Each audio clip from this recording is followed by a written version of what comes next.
AC Milan MTL here, and I'm here today to talk to you about match number 31 in the Serie A 2012-2013 season, the match that featured Fiorentina against Milan at the Stadio Artemi Franchi in Firenze.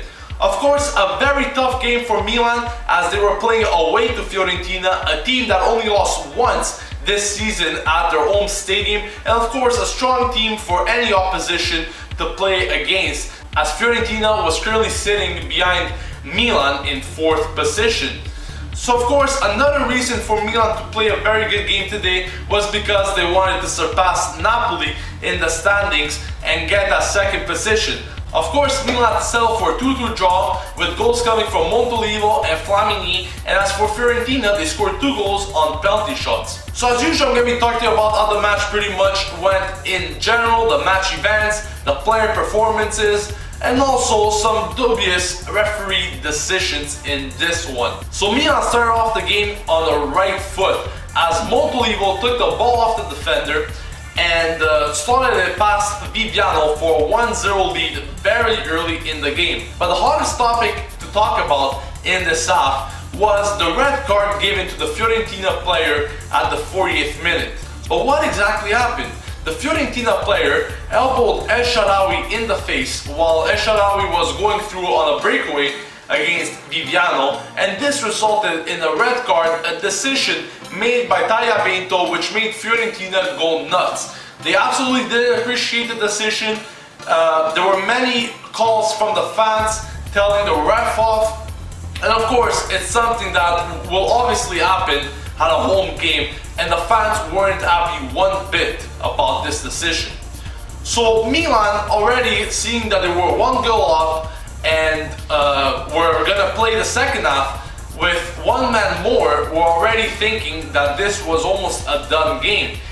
In the second half, Milan doubled their lead through Flamini thanks to a perfect assist by Montolivo, and Flamini, all he had to do was just tap it in, and this gave Milan a 2-0 lead. After that, controversy happened. Fiorentina scored 2 goals on penalty shots in the matter of 10 minutes. Now we're going to take a look at these penalty shots. The first penalty shot was caused by a foul from Nocerino, and really the player went down like nothing, so I really don't think the first penalty shot was right. However, the second penalty shot was a red call by Tagliavento as De Sciglio tripped the Fiorentina player in the box, and Fiorentina did deserve a penalty shot on that one. So at this point it should have been 2-1 and not 2-2. But as I said, Tagliavento gave 2 penalty shots to Fiorentina. But of course, this made Fiorentina tie the game at 2-2. Now, of course, Milan wasn't too happy about these penalty shots, especially being up 2-0 and being caught up by Fiorentina with 2 penalty shot goals. They weren't too happy.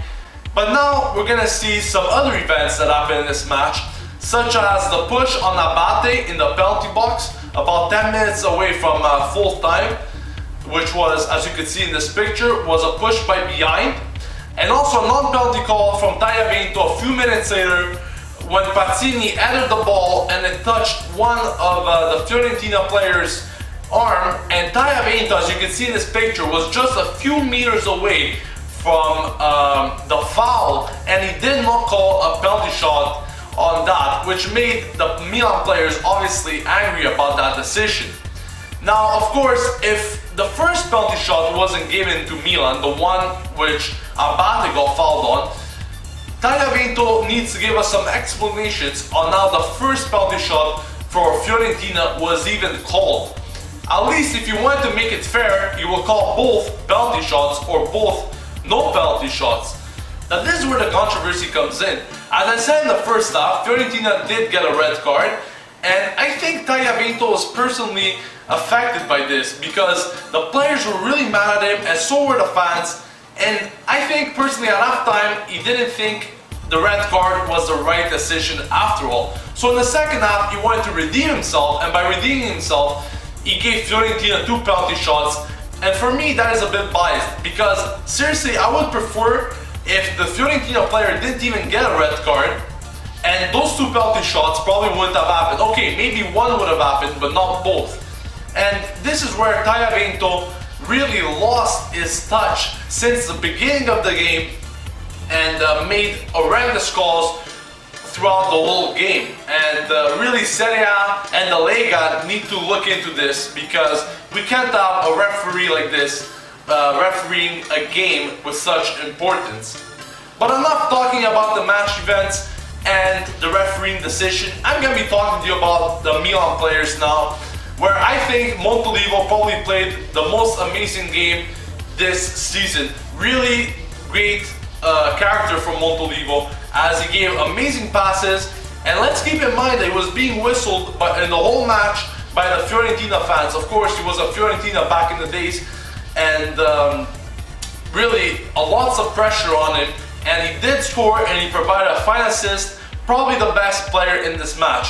Also, before the penalty shots, I think the defense was absolutely solid.